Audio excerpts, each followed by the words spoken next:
His wife planned a surprise, hiding in the closet, but when he locked the door and pulled out. Soon after their wedding, Emily planned a romantic surprise for her husband, hiding in the closet with a bottle of champagne and lacy lingerie. But when he locked the door and pulled out his phone, the whisper of his words sent chills down her spine. The first snow always reminded Emily of fresh starts. Snowflakes danced in the air, covering the world in a delicate blanket of possibilities. It was a chilly November evening in a small Seattle cafe when fate, or something like it, brought her to Nathan. The cozy cafe, tucked away on a quiet street, was Emily's escape after long days at the publishing house. That evening, she sat by the window, watching snowflakes melt on the glass, flipping through a manuscript. The door swung open, letting in a gust of cold air and a tall stranger. "Is this seat taken?" His voice was deep and warm, making her look up. He stood there, his dark coat dusted with snow, hazel eyes sparkling, and a smile that seemed to light up the room. "Sure, it's free," she replied, feeling a flutter she wasn't used to. That's how their romance began, fast and unstoppable, like a river rushing down a hill. If someone had told Emily she'd marry this man, she would have laughed. After her painful breakup with Jake, a controlling lawyer who chipped away at her confidence for years, she'd sworn off love. Nathan was different, charming, passionate about books, and gentle in a way that felt like spring after a long winter. After every date, he sent her a single lily, her favorite flower, with a note quoting her favorite poets. "You're moving too fast, Em," her friend Sarah warned, shaking her head. "Remember what happened last time." But Sarah's words drowned in the thrill of this new love. Jake's cold criticism, the way he made her doubt herself, felt like a distant memory next to Nathan. "He's different, Sarah," Emily insisted. "He respects me, my job, my dreams." She believed it with all her heart. Then came the proposal. Nathan took her to a quiet rooftop restaurant, saying it was a business dinner. There were no clients, just a violinist and a ring with an emerald that gleamed like a forest at dusk. "I know we haven't known each other long," he said, looking into her eyes, "but sometimes life gives you one shot at happiness.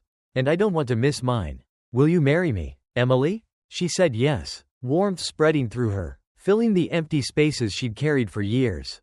Their wedding was like a fairy tale, a small ceremony in a vineyard outside the city.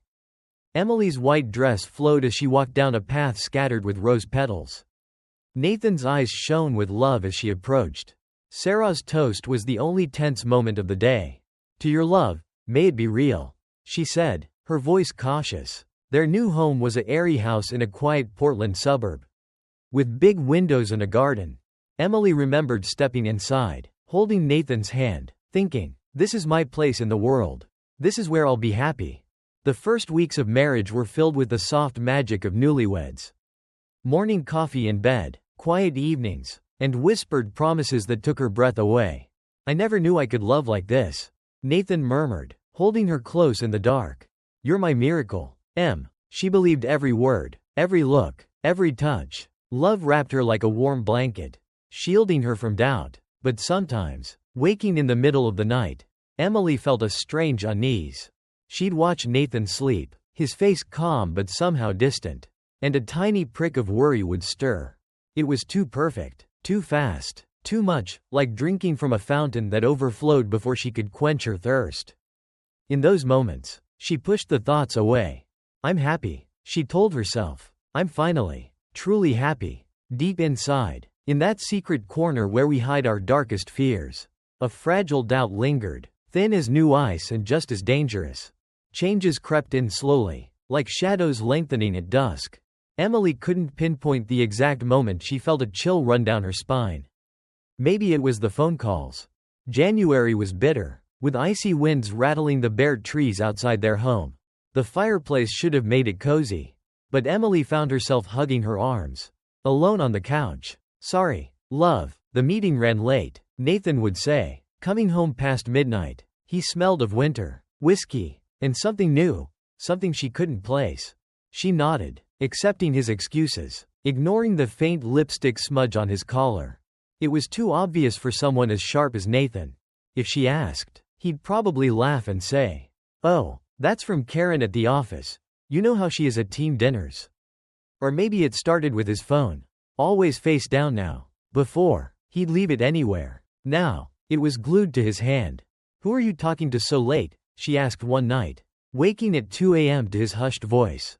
He waved it off. "Just work. Go back to sleep." She closed her eyes, but sleep wouldn't come. Her heart pounded in her throat as fragments of his words echoed in her mind.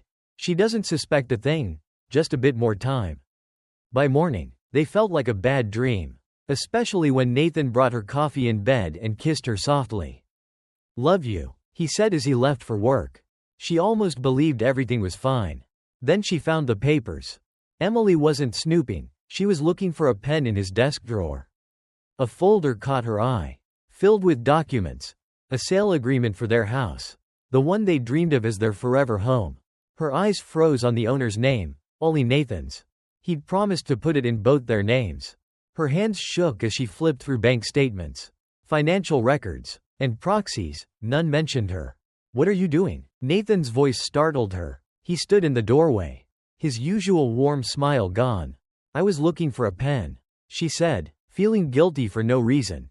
"Why is the house only in your name?" For a second, his face hardened. Then he softened, waving it off. "Just a formality. Love, easier for the mortgage. Didn't want to bore you with the details." He hugged her, kissed her forehead, and took the folder, closing the drawer. "Let's go out tonight, to that French place you love." She nodded, but a voice inside screamed, drowning out everything else. At dinner, Nathan was charming, like when they first met. He told funny stories, made her laugh, and looked at her like she was his whole world. Emily almost convinced herself her doubts were just paranoia. "How's work at the publishing house?" he asked over dessert. "Still editing that thriller about the reporter?" She nodded, relieved he remembered. "Yeah, the author rewrote the ending. It's much stronger now." "What's it about again?" he asked, his hand covering hers, thumb brushing her wrist. "A woman uncovering a financial scam," she said, not noticing his shoulders tense for a split second. "Sounds intense," he said, his smile not reaching his eyes. "But you know real life is messier. Sometimes what looks like a scam has good reasons behind it." She didn't reply. They drove home in silence. Just before they reached the house, Nathan said, "By the way, I wanted to talk about something. I got offered a big project, huge potential. But it needs some investment. I'm thinking of mortgaging the house." "Mortgage the house?" Emily's stomach dropped. "We just moved in. It's temporary," he said, patting her cheek. "Just a formality to get the loan. In a year or two, we'll be set, I promise." She stared at him, seeing a stranger where her husband should be. Where was the Nathan who dreamed of building a life in this house? Who said money was just a tool, not the goal? That night, lying beside him, she listened to his breathing and tried to sort through her feelings. On one hand, everything had a logical explanation. Late nights were work. The project was ambitious. The secrecy was stress. The papers were bureaucracy. But deep down, she knew, clear as sunlight behind storm clouds, something was wrong. Was Nathan changing, or was he revealing who he'd been all along? "I'm overthinking," she told herself, remembering their tender moments. "It's just fear of being happy after what Jake put me through." But her instincts, like a loyal dog that never lies, growled quietly, warning her of danger she couldn't yet see. Their first meeting's anniversary fell on a Tuesday. A date unmarked on calendars but etched in Emily's heart. She hoped that night could bring back what was slipping away, their closeness. Their trust, the spark in Nathan's eyes. A boutique downtown had soft lighting and rows of delicate lingerie. The saleswoman, a kind older lady, helped her pick a deep sapphire set Nathan once said drove him wild. "Special occasion?" she asked, wrapping it in tissue paper. "Yes," Emily said, her voice heavy with longing for what used to be. At home, she set the scene like a movie they'd watched cuddled on the couch. Roses in the bedroom. Candles, champagne chilling in a silver bucket. She was in the bath when Nathan texted, running late. "Big meeting, home after 9. A pang hit her, but she brushed it off. More time to get ready, she thought. By 8 p.m. everything was perfect. Nathan's favorite chocolates on the nightstand. Silk sheets scented with vanilla. Soft music from their first dance at a friend's wedding. A glass of wine gave her courage. She slipped into the lingerie, threw on Nathan's favorite robe, and waited. The clock neared 11. And an idea struck. What if I surprise him? She slid into the closet, hiding among his jackets, the scent of his cologne wrapping around her. I'll jump out and scare him, she thought, a playful spark cutting through her loneliness. She didn't know how long she sat in the dark, listening to the clock tick and her own heartbeat.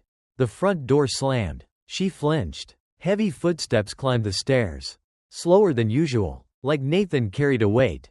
The bedroom door opened. What's this? Nathan's voice was sharp, annoyed. Emily was about to leap out, but something in his tone stopped her. He paced, blew out the candles, and knocked over the champagne, spilling it on the rug. Then he locked the door, a sound she'd never heard before. Her heart pounded so loud she thought he'd hear it through the closet. In the dim light, his face looked different, hard, with tight lips and cold eyes. A stranger's face. It's me, he said quietly into his phone. Yeah, alone. My little fool set up a romantic night. Good thing she didn't wait up. Emily stopped breathing. The plan's on track. The lawyer's got the papers ready. Just needs her signature. But that's no issue. A pause. She'll sign anything I ask. Lovesick idiot. Each word stabbed her. 2 weeks. Then we sell. Buyers lined up. Just like you said. A laugh, cold as ice, made her blood freeze. No, she suspects nothing. Thinks I'm her Prince Charming. He grabbed a chocolate, bit it, and grimaced. I'm sick of playing this part. After this, I'm gone. Like we planned. No trace. She'll have nothing. Can't go back to her family. They warned her about me. Too proud to admit she got played. Emily pressed her hands to her mouth to stifle a sob. The pain was physical, like shards of glass in her chest. Nathan, her Nathan, the man she trusted most, was a lie. Stupid. Lovesick girls are the easiest targets, he said, pacing. Tears burned her eyes, but she didn't dare wipe them. Every muscle froze, her mind screaming one thought. Don't let him know I'm here. The call ended. Nathan loosened his tie, tossed papers on the bed, and left the room. The lock clicked. Only when his footsteps faded did Emily exhale. She stumbled out, legs shaking. The room looked the same, candles, champagne, flowers, but the world had shattered. On the bed were papers, a power of attorney for property sales, with a blank line for her signature. She touched them, as if they might burn her with their betrayal. Sinking to the floor, she hugged her knees, her breathing ragged. The life she'd built with Nathan, the happiness she'd cherished, crumbled into an ugly truth. Her grandmother's words echoed, when a mirror breaks, you can't glue it without cracks, but you can make a mosaic from the pieces. Emily looked in the mirror, pale, red-eyed, lips swollen from crying. Her world had collapsed, but in her eyes, through the pain, something new flickered. I'm not your lovesick fool anymore, she whispered to her reflection. The morning after betrayal has a bitter taste, sharp and sour, like biting into a spoiled fruit. When Nathan kissed her goodbye before work, she didn't pull away. Her body, trained in routine, leaned in, a faint smile on her lips. But inside, a snake coiled, ready to strike. You look pale, he said at the door. Everything okay? Just tired, she lied, her ease at lying scaring her. Work's been rough. His gaze lingered, searching, and for a moment, she feared he knew she'd heard everything. But he nodded. Don't overdo it, he said, his voice dripping with fake concern. He was an actor, a brilliant one, who'd made her believe in a love that never existed. When the door closed, Emily collapsed on the couch, hands over her eyes. Panic surged, choking her. The woman she'd seen in news reports, hollow-eyed after disasters, now stared back from the mirror. I can't do this, her mind screamed. Her trembling fingers dialed Sarah. Can you come over? She managed to say. What's wrong? Where are you? Sarah's voice was sharp, focused. Home, please, just come. I'll be there in 20. Sarah arrived in 15, hair messy, bags slung over her shoulder, ready for anything. One look at Emily, and she knew. It's him, she said, not a question. Emily nodded, and the tears she'd held since the closet poured out. She sobbed like she hadn't since childhood, raw and deep, as if her core was splitting. Sarah held her, stroking her hair, her silence more comforting than words. When the sobs faded to hiccups, Sarah asked, what did he do? Emily told her everything, the candles, the closet, the phone call, the lovesick idiot. Her voice broke, then flattened. Like reading a report about someone else's tragedy. That bastard, Sarah said when she finished. I knew something was off. But this? You knew? Emily looked up. Why didn't you tell me? Sarah fidgeted with her bracelet. A nervous habit. I tried. I said he was too perfect. Too fast. But you were so happy. She sighed. After Jake, you deserved that happiness. I thought maybe I was wrong. That he was the one. Emily felt a spark of gratitude beneath her pain. Sarah had tried to protect her. Not just from Nathan but from losing hope. Then I noticed things. Sarah continued. How he dodged certain topics. Tested your reactions. Looked at you when he thought no one saw.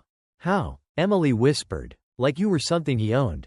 Sarah squeezed her hand. I nearly lost it at your wedding. But if I'd said something and was wrong, I'd ruin everything. And if I was right, you wouldn't have believed me then. Emily nodded, the bitter truth sinking in. Love had drowned out the warnings. What do I do now? She asked, hugging herself. I can't go back to my parents. They were against him. They'll say, we told you so, forever. You're not going back, Sarah said firmly. He's the one who'll lose everything. Not you. But how? He's smarter. Sneakier. He has a plan. Connections. He has a weakness. Sarah cut in. He thinks you're weak and stupid. That's what'll bring him down. Emily sat with Sarah, the weight of Nathan's betrayal heavy in the air. Her tears had dried, leaving a quiet resolve in their place. I won't let him win, she said, her voice steady for the first time that day. Sarah nodded, a fierce glint in her eyes. We'll turn his plan against him. He thinks you're blind, but you're not. They spent hours plotting, piecing together every detail Emily had overheard. She remembered the papers on the bed. The blank signature line. I'll sign them, Emily said, a spark igniting. But not the way he expects. Sarah grinned. Let's make him think he's winning. Emily played her part perfectly over the next week. She smiled at Nathan's fake affection, laughed at his jokes, and nodded when he mentioned the project. Each night, she studied the documents in secret, snapping photos to send to Sarah's lawyer friend. The lawyer confirmed Nathan's scheme. He planned to sell the house and vanish with the money. But Emily was ready. On the day Nathan brought the papers for her to sign, she acted nervous, hesitant, just enough to seem convincing. You trust me, don't you, Em? He asked, his smile too smooth. Of course, she said, signing with a shaky hand. What Nathan didn't know was the lawyer had swapped the documents. The signature gave Emily control of the house. Not him. 2 weeks later, Nathan disappeared, thinking he'd won. But the house was Emily's. Safe and paid for. She stood in the garden, snow falling softly, and felt the pieces of her heart begin to mend. I'm not broken, she whispered. From the shards of her old life, she'd build something stronger, a mosaic of her own making.